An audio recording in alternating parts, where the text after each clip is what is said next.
And it's another beautiful day. It's a beautiful morning, actually.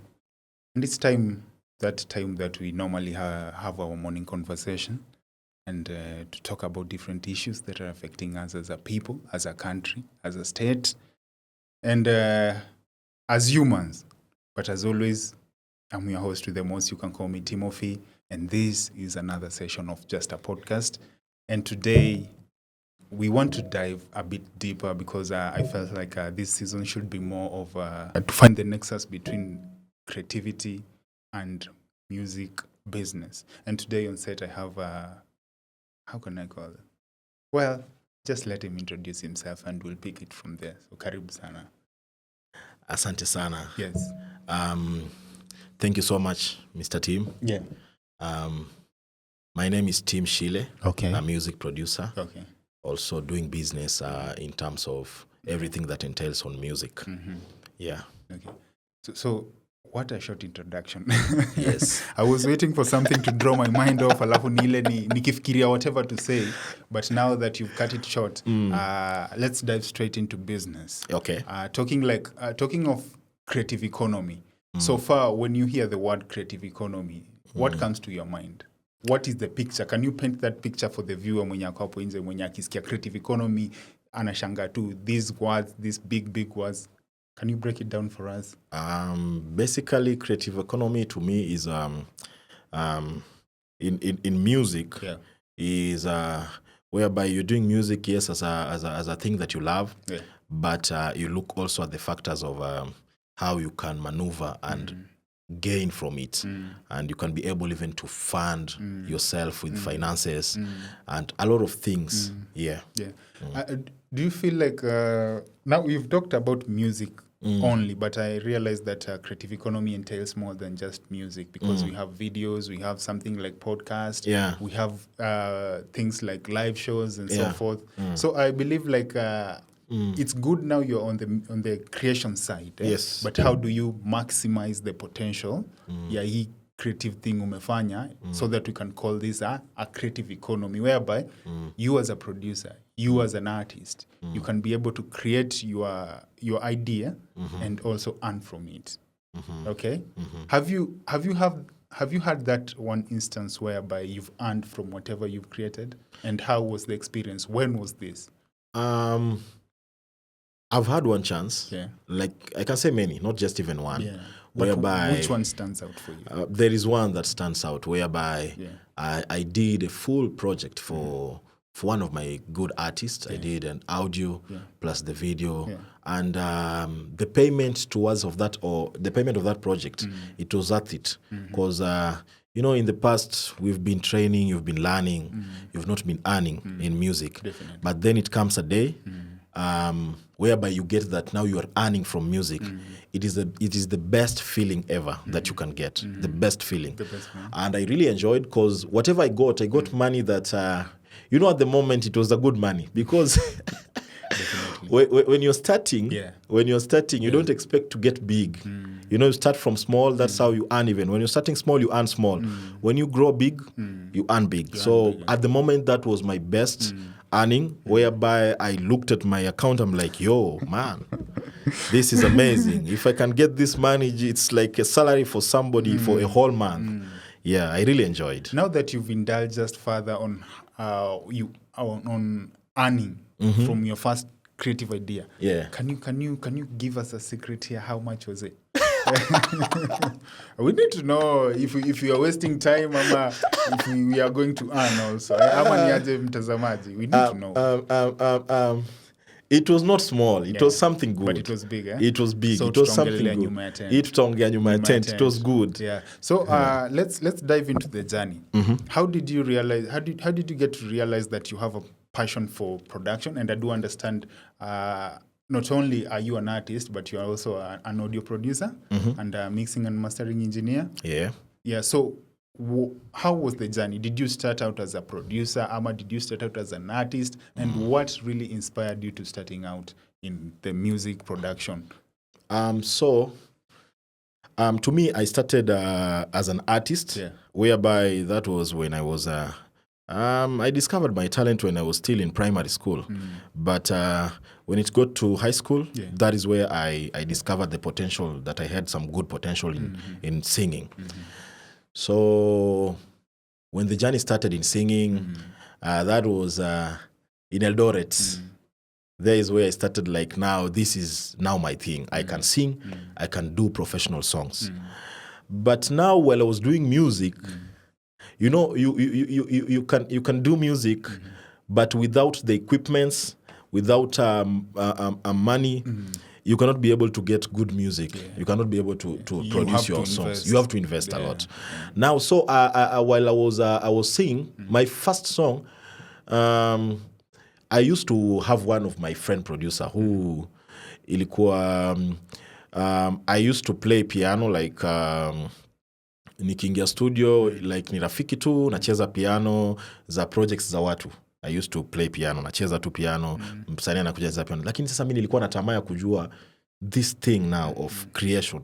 How do I create a beat from scratch? Not just by playing piano. You can play piano, you can play any musical instrument, but now programming that musical instrument to a software is something else.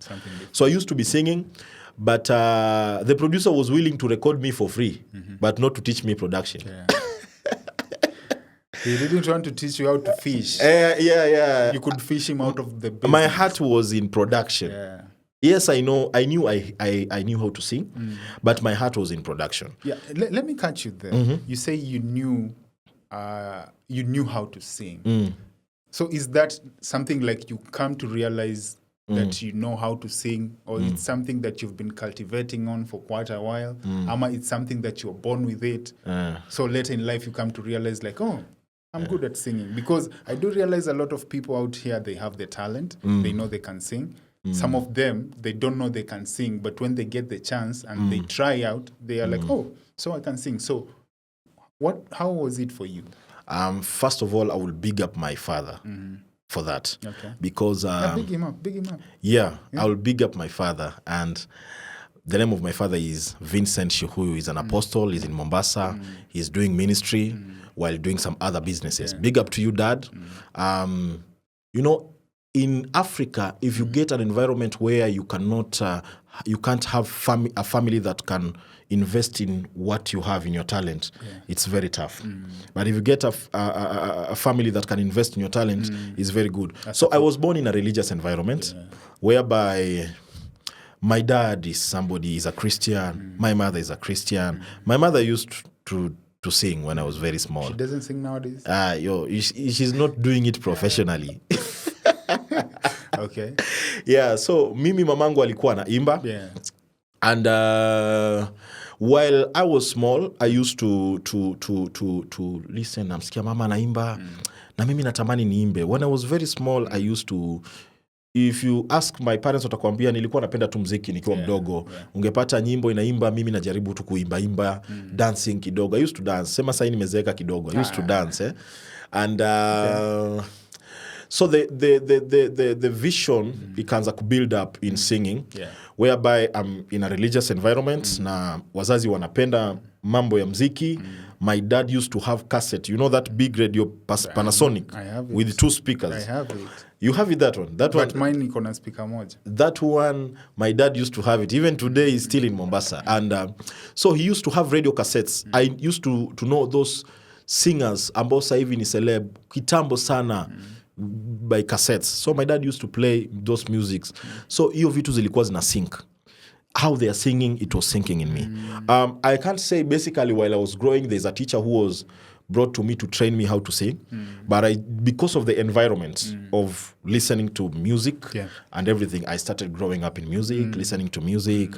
Until when I was, although now my music, I was doing it privately. I was that singer mwenye siifanyi kwa watu. Like naifanya ungeniita niimbe kwa watu. Yes, ungeniita niimbe kwa watu singeimba. I remember there's a time I was even called in church niimbe, nikaenda kujificha kwa toilet.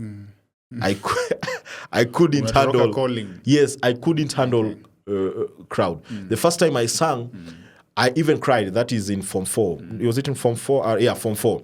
It was this weekend challenges in high school. That is the first time I started singing. And from that time, there's one of my friend, anaitwa Paul, akasema, man, you have a talent. You can sing. So that is how it builded up. Just through in religious environment, listening to songs. Then finally, I got myself, I can sing well. Then after that, while I was in Tanzania, I got a teacher by the name Damian. He taught me a little bit of music. Then I grew. So how was the transitioning from being an artist into becoming a producer? Because I know you can't handle two masters at a time. Yeah. So how was the transition? It was not easy. Because nowadays you can do both, but there's that one that you give too much attention. Yes. Like if I look right now, I'm giving too much attention to production than singing. Yeah, and yet it was your main talent. Yes, it was my main thing. What also made me to transit from being an artist to a producer is niliona wasanii wengi wanateseka sana. Like to just get a producer. In some zones unaweza pata studio ni moja area mzima. Inabidi mupangwe sessions for karibu mwezi ndio upate session na studio ulikuwa unachukua time. Those eras. Right now tumefika kwa era ambao tuko wengi. But in that time nilikuwa nakaa hivi nikasema mbona naweza nikajifunza hiki kitu nilikuwa nasaidia hata producer kidogo hapa 1 2 3 unaona. So when I started that, my first album I produced it by myself. So that is how I think I achieved, kwa sababu nilikuwa artist, then a producer, transiting to a producer. Then for me to test myself that I can really work well, I needed to do my own songs. Your own song. To make sure I produce starting from the beat to the recording to mixing and mastering, everything. And not just doing your own song, consuming them also. Yeah. Because I do understand there are these producers who were formerly artists. They produce their own songs, but they fail to consume their own songs. And then they go ahead and they tell other people, like, I do production. So feel free to come and book a session with me. But they have not consumed their own songs to realize where's the mistake, where's the hit, where's the miss. So I do realize, like, it's something, it's weird because for the first time when I heard my own voice, you always don't love it. I was like, can somebody turn down the volume a little bit because I don't want to listen to that voice. It sounds a bit off. So how was it for you? Because I feel like, and pardon me for this, I feel like this question has come in a little bit late. How do you feel like, what was your first feeling when you had your own voice? Definitely until today, when I think my best supporters are my fans. I can guess by the expressions on your face. My best supporters are my fans. You know, sometimes I can produce my own songs. I do my best. I make sure my own songs, they are the best of the best. Top notch. Yes. Yani mziki wangu unashinda hata ile ambayo nimeproducia msanii kabisa. I make sure mine is the best of the best. And sometimes I just find myself listening to my music. You know, I'm like, let's listen. Hapa nimewadanganya. Sio mimi bwana. Hapa nimewadanganya. You know, sometimes you can listen to your own songs and you judge yourself wrongly. Like you feel like you're not yet there. Yeah, it's an imposter syndrome. It do happen. You are not yet there. And I also feel like it's a complex. Mostly it happens with the creativity, with the creative side. Because most of the time when you produce something and it's yours, you really want to listen, you really want to make it perfect, but realizing you're the one who are telling me sometimes back that you need to have that, which you call, I don't know, it's a surrender value. It's like you're in my mind, bro. Yeah, you just have to let it go because you can't go any further. Yes, you want to go further, but you can't go any It's further. like you're in my mind. I was even to talk about that, about surrendering your music. There's one of my greatest mentors is called Dominic Haemba. Big up to you, sir. So Dominic, I was just talking to Dominic. I was like, how do you manage? Like most of the times I can do a song and I'm like, why is this song not yet there? Like I want, nataka nifanye zaidi ya kitu naona. So Dominic told me one thing. We don't finish music. A song, you don't finish a song. There's nothing like finishing a song. Because anytime even you finish a song and you give it to somebody else, he will still add something there or he will remove something there. So what we do in music is you have masters. You can produce your own songs. You get like 3 masters, whereby you have the first master. You listen to it. You change your environment. Try to listen in other different listening tools. So that you can get how can you correct that master 1? Then you get master 2. After learning some simple mistakes, you get master 2. Then you get to master 3. Master 3, that is now your final stage. After that, you don't need to think above that. That is your final. You just surrender. Yeah, because I do remember. During my early days when I was producing also in my other life when I was an artist. Okay. I had that complex of I just wanted to sound perfect. And I find it to an extent that my hunger to make this thing look perfect or sound perfect waste a lot of time, because I would do like a whole audio, like a single song or 2 songs with 4 months. I'm just listening. It's true. Correcting. And then you don't realize that these machines are man-made. Some of them break down. Yes, very true. They just contract a virus. Yeah, you can lose your project. You lose your project. That's what happened to me sometimes back, because now I've taken too much time in correcting this audio to become perfect, because I just want a perfect thing. I don't want to sound like a nerd. And I find in the end that the machines have already broken up or they have become obsolete. So I've lost the projects that I've been trying to perfect all this while. Has that happened to you before? Many times, bro. How do you counter that? Many times. One thing that I learned is currently what I've been doing is, sometimes you can be doing things out of anxiety. Like, kwa sababu we ni producer na unapenda mziki and you also sing. Vibe inaweza kuja, melody inaweza kuja tu, you just create a beat, nini, you vibe on it. Maybe even that beat wasn't meant for you to just sing on that beat. It was for somebody else. So anxiety is something that inatukula sana. So to me, it has happened. I've lost a lot of projects. Like I even lost one of my 8 songs in my hard disk. It just crashed. So one thing I came to discover is what I will be doing is I will only deal with projects that I will finish, because every producer will tell you this. You can find yourself, you can have yes, you have projects for your artists, but you will find that your own projects zimeshinda hadi za wasanii, GB ya wasanii. Unafanya yako iko 50 GB ya wasanii ni 30. Yeah, so let's say you have to prioritize on the basis of urgency and importance. Yes. So if you feel like this project is important, but it's not urgent as of now, but you have a day when you're supposed to be dropping your exclusive EPs or albums. An album. Yeah. So you feel like this is urgent. I have a date. I have a deadline to meet. Yeah. So I drop it because it was urgent. Yeah. It was not that important, but it was urgent. So I feel like most of the time, and you've just read my mind. Like anxiety is a really big thing. Sure. And I just want to know, how do you overcome that anxiety, or how do you mitigate when you know that, like, this is the beginning of my anxiety. I need to mitigate it as soon as possible before it grows into something bigger. How do you mitigate that? Most of the times, so far what I've been doing, this is my own. I think everybody has his own way of handling it. But this is my own way. Most of the times, my friends will tell you, I'm a big fan of watching series. So whenever I feel like I'm creating a lot of things and I'm not working on those things, I just switch off my tools and then switch my mind from production and do something else. Maybe now watching movies. Because if I say I'm listening to music, I will still be thinking the same thing. I will listen to a certain song, then an idea comes up, I'm into the machine. So I always, most of the times, I just switch my mind from production. I get to watch series. Sometimes you can find yourself, you've been creating a lot of beats, you're creating a lot of beats until you get to a point where now you are losing ideas because you have overworked your mind in creating things. So sometimes you need to just pause yourself. You can just get to, nowadays you have TikTok, just scroll, watch some funny clips, get your mind off from that thing to avoid a lot of anxiety for you to be creating things which you're not working on.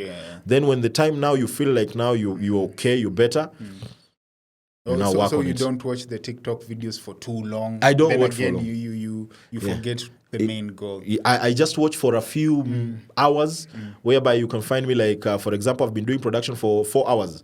I can just switch my mind off. I go off my laptop. I even close the door. I make sure I close the door for my softwares. I just close off everything. Even the MIDI keyboard, I switch it off. Because if it is on and I'm watching movie, I will find myself touching that thing. And So I have paused to the switch. I switch to something different from production. Yeah, but if I'm on TikTok now, I can just be scrolling and you see some people sharing some tutorials on things. You just scroll, you learn some things. Yeah.